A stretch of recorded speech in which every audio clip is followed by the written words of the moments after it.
Hello বন্ধুরা, আমরা আজ দেখব কিভাবে ঝর্ণার পানিকে কাজে লাগিয়ে মাছ ধরা যায়। তো চলুন শুরু করা যায়।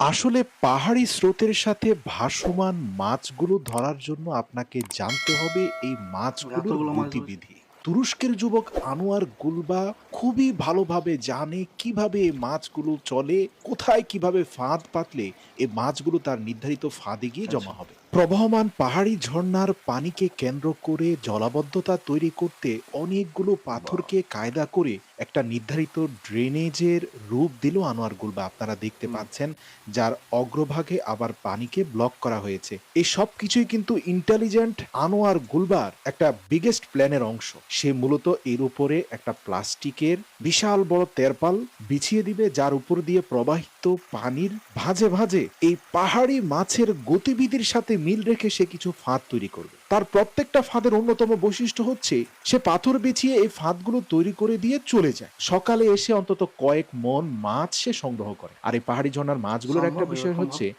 আশপাশে মানুষ থাকলে এই আমার তো মাছগুলো মনে হয় ভিড়তে না যে চায় না। একটাও মাছ যখন ধরা পড়বে। একেবারে ২-১ ঘন্টায় কোনো মানুষ এখানে আশপাশে আসবে না, তখনই চালাক মাছগুলো ধীরে ধীরে পূর্ব থেকে পাতা ফাঁদের মধ্যে গিয়ে মাছগুলো জমা হবে। তো আপনারা দেখতে পাচ্ছেন যে অনেকগুলো তেরপালের মধ্যখানে ছোট ছোট ছিদ্র করা হয়েছে যেন পানিগুলো পাস হয়ে যায়। এরপরে সেগুলোকে তার বড় ফাঁদের দেখা যাক শাখা কিভাবে হিসাবে ছোট মাছ ছোট ধরছে। ড্রেন তৈরি করে আপনারা দেখতে মূল থাকুন। তেরপালের আর সাথে ভিডিও কানেক্ট করে দেওয়া ভালো লাগলে হয়েছে, পানিগুলো যেন একটা লাইক সহজে পাস করবেন হয়ে আর যায়। পর্যাপ্ত কমেন্ট করে ছিদ্র যাবেন। আছে নিচ দিয়ে। আর এই পাহাড়ি মাছগুলো সবসময় অবস্ট্রাকল বা বাধা ডিঙ্গিয়ে যেতে পছন্দ করে, মানে যেইখানে স্রোত বেশি তার উল্টো হুম, দিকে লাফ এটা তো দিবে। আমরাও এটা জানি। আনোয়ার গুলবা জানে বলেই সে ঠিক তার সহকারী দুটো কূপকে কেন্দ্র করে মধ্যখানে তেরপালের উপরে বড় একটা জালকে ত্রিকোণ আকৃতিতে হা, হা। বিছিয়ে দিল। এরপরে কাঠির সাথে ২ থেকে ২.৫ কেজি পরিমাণ মাছের চারকে শক্তপোক্ত ভাবে লেপ্টে দিয়ে সেগুলোকে তার পুরো ফাঁদের মূল প্রবেশপথ বরাবর রেখে দিল। ব্যাস, এবার ক্যামেরাটাকে চালু করে দিয়ে সন্ধ্যা মাগরিবের আজান হওয়া মাত্রই সে চলে গেল ঘরে। প্রিয় দর্শক, আপনারা দেখতে পাচ্ছেন পরের দিন সকালে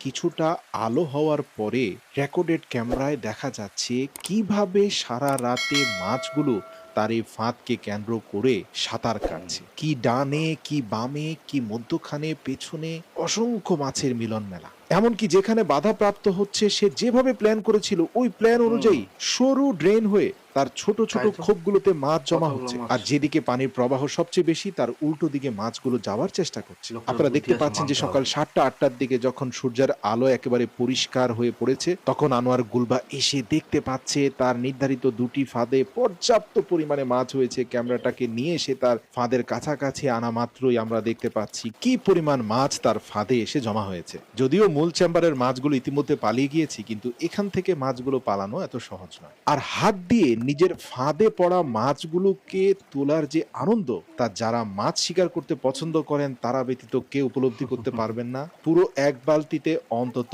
৮-১০ কেজি মাছ হয়ে গিয়েছে। ২টি খোপে অন্তত সে ২০-২৫ কেজি মাছ পেয়ে গিয়েছে। এগুলো অনেকগুলো সবই মাছ ধরা তরতাজা। পড়বে তো। আসলে জীবনে সফল হতে হলে পরিকল্পনা খুবই গুরুত্বপূর্ণ। Perfect plan makes 50% work. কিন্তু মনে রাখতে হবে আমরা শুধু প্ল্যান করেই বসে থাকি, কোনো অ্যাকশনে যাই না।